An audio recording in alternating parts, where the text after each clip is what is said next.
Okay အားလုံးပဲမင်္ဂလာပါကျွန်တော်ဒီနေ့မှာကျွန်တော်ရဲ့လက်ရှိကျွန်တော်စေးနေနေပြီးပေါ့နော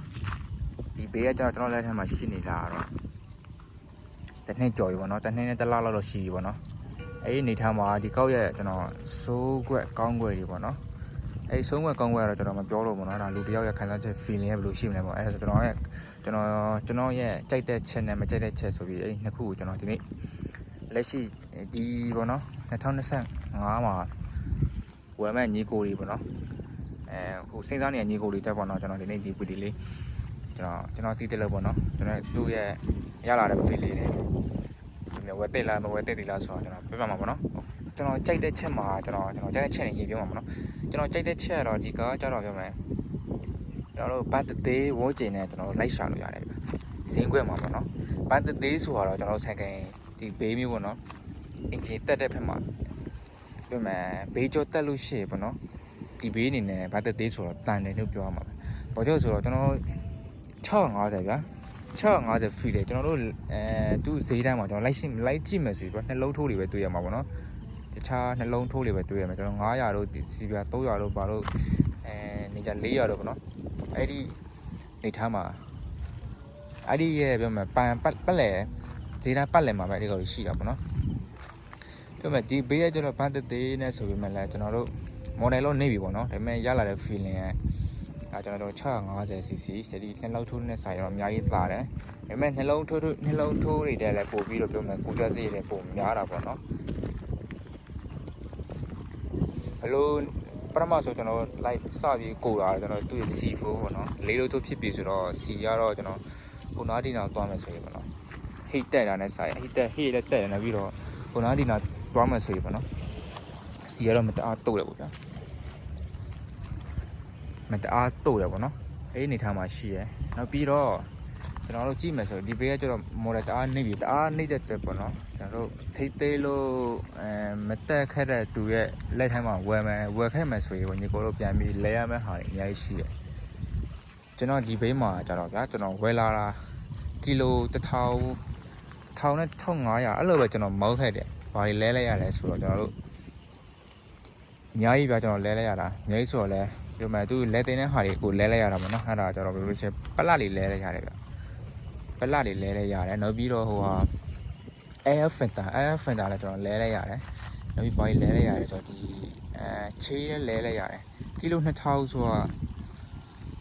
1000မပြည့်ဘူးကျွန်တော်1500လောက်ပဲရှိတယ်နော်1500ဆိုတော့ပုံမှန်ဆန်ကယ်တွေခုနားဒီနာတော့ပဲရှိသေးတယ်နော်ကျွန်တော်တို့တွေ့ရပြီမယ်အများကြီးကိုကြခဲ့တာပေါ့နော်ကျွန်တော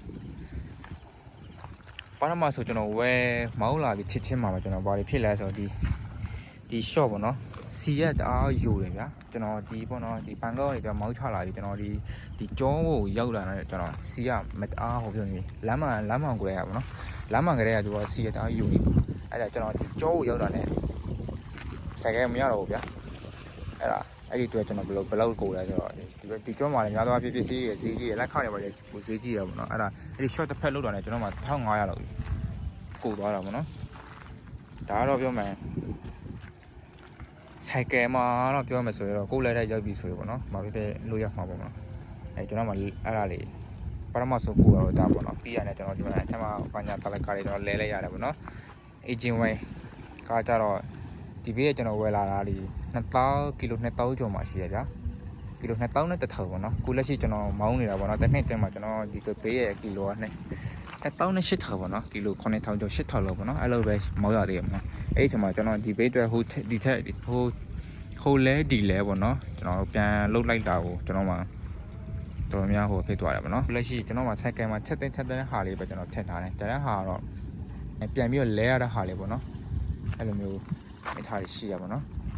ကျွန်တော်ဘာဖြစ်လို့ဝယ်လိုက်လဲဆိုတော့မော်ဒယ်နေယူဝယ်လိုက်လဲဆိုတော့ကျွန်တော်650ကိုစမ်းချင်တဲ့ပေါ်လဲပါတယ်650ကျွန်တော်စမ်းချင်တဲ့ပေါ်လဲပါတယ်ဗျာနောက်ပြီးတော့ကိုချီနေနေပေါ့နော်ကိုဒီလောက်ထိပဲနိုင်သေးတယ်ဆိုတော့ပေါ့နော်အဲ့ဒီတွေလဲပါတယ်ပေါ့ဗျာအဲ့ဒီဆိုတော့နောက်ဒီဘေးကကျွန်တော်ရဲ့ရေအားကျွန်တော်အိမ်မက်တစီလည်းဖြစ်ခဲ့တာပေါ့နော်အဲ့ဒီတွေကျွန်တော်ရွေးချယ်တိုင်နေထားမှရှိရပေါ့ဗျာဒါပေမဲ့ဒီခုလက်ရှိမှာဒီဘေးကပြီးမဝယ်တစ်သေးလားဆိုတော့လဲရွေးချက်သေးတဲ့ဘေးတစ်စီးမှပါတယ်ဗျဘေးကျော်တက်မယ်ဆိုရင်ပေါ့နော်ကျွန်တော်တို့ဘန်တသေးမှာဆိုရင် ကျွန်တော်တို့ခြားနှလုံးထိုးတွေစီးမဲ့စားပါနော်ကျွန်တော်တို့လေးလုံးထိုးဖက်ကိုပဲဒီဈေးနဲ့ဆိုရင်ဘေးကျော်တတ်မယ်ဆိုရင်တကယ်ရွေးချယ်နေတဲ့ဘေးလေးစီပေါ့နော် feeling တကယ်ကောင်းတယ်ဗျကျွန်တော်အဲ့ဒါတော့ကြိုက်တယ်ဘာဖြစ်ဆိုတော့နောက်ပြီးဒီဘေးမှာပြောမယ်တကူဖြစ်လို့ချေပေါ့နော်ကျွန်တော်တို့ပြန်လဲမယ်ဆိုရင်အဲရတဲ့တိတ်ပြီးတော့ဟော်ဒါတွေတကူမိုက်တယ်ဗျအဲ့ဒါအဲရတိတ်မတက်ဘူးကျွန်တော်အဲရတက်ခဲတယ်ဗျတကယ်အဲ့ဒီအဲရတက်မယ်ဆိုရင်ကျွန်တော်တို့ပြင်ရတာလွယ်တယ်ဗျပစ္စည်းတွေမရှာဘူးပေါ့နော်ကျွန်တော်ကြိုက်တဲ့နေရာမှာရှာလို့ရတယ်ပေါ့နော်နောက်ပြီးတော့ရှိရဒီ CB 650တွေမျိုးများပြမယ်စိုက်ကပစ္စည်းတွေကကန်ဖူးပြီးလောက်ပေါ့နော်အဲ့ဒီတွေ့လဲကျွန်တော်တို့ပြင်လို့ရှိရတယ်သူတို့နားလိုက်တဲ့ပိုင်းမှာများတာပေါ့နော်အဲ့ဒီတွေ့ဒီဘေးတွေများကြတော့တခုခုဖြစ်လို့ရှိရင်ပစ္စည်းဝယ်ရတာလည်းတိတ်ပြီးတော့မျိုးမယ်မခက်ဘူးပေါ့နော်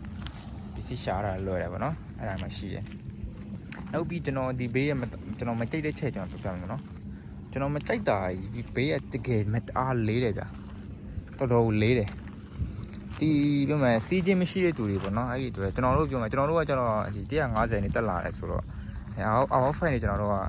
ဒီဘက်ပြောင်းလာတဲ့သူဆိုတော့ကျွန်တော်တို့အတွက်ဒီကောရဲ့တော်တော်လေးတယ်ဗျဒါပေမဲ့ခုတော့အသားကျနေပေါ့နော်ရသွားပြီပေါ့နော်ကျွန်တော်ဝယ်လာချစ်မှတော့တကယ်ပြောမယ်စောက်ရမ်းလေးတယ်ဗျအဲ့ဒီနေထားမှရှိရအဲ့ဒါကျွန်တော်မကြိုက်ဘူးဗျနောက်တစ်ခုရှိတယ်ဗျအဲ့ဒါဒီဘေးမိုးရွာလို့ရှိရင်ကျွန်တော်တို့နောက်မှတန်းကမထက်ထားဘူးဆိုရင်တော့မောင်းလို့စမပြေဘူးဘာကြောင့်လဲဆိုတော့ကြည့်ရသူ့ရဲ့ဘေးကပေါ့နော်ဘီးကဒီမောင်းကောင်းနဲ့ကျွန်တော်တို့တဝဲလောက်လို့သွားပုံနေပေါ့နော်အဲ့ဒီတွေ့ဒီကျွန်တော်တို့နောက်မှထိုက်တဲ့သူရောဒီနောက်မှထိုက်တဲ့သူရှိရတော့ရှိရမောင်းလို့သူမဖြစ်ဘူးဗျာဒါပေမဲ့နောက်မှထိုက်တဲ့သူ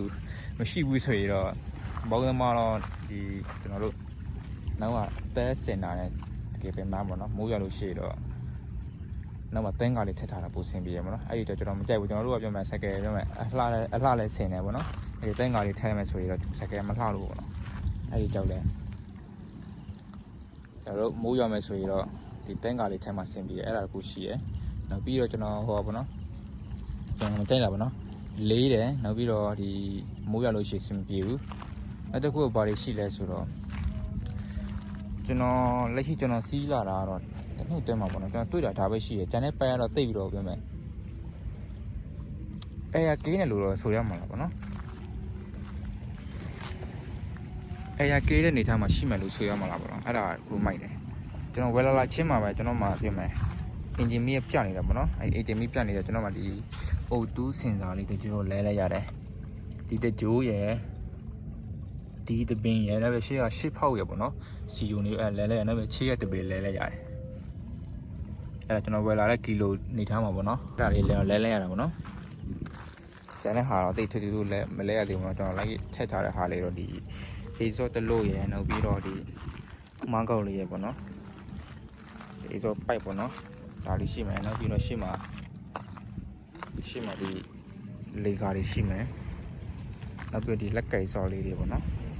ဒီရှိမှာဒီတက်ကီကာရှိမယ်အဲ့ဒါလေးပဲကျွန်တော်ပြန်ထည့်ရတယ်ဗျကျန်တဲ့ဟာကတော့စက်ကယ်ပြောမယ်ကိုမကြိုက်တဲ့ဟာပေါ့နော်မောင်း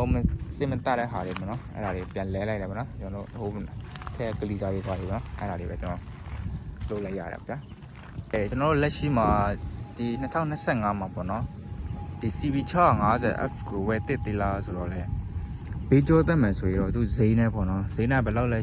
်ရှိမလဲဆိုတော့ကျွန်တော်တို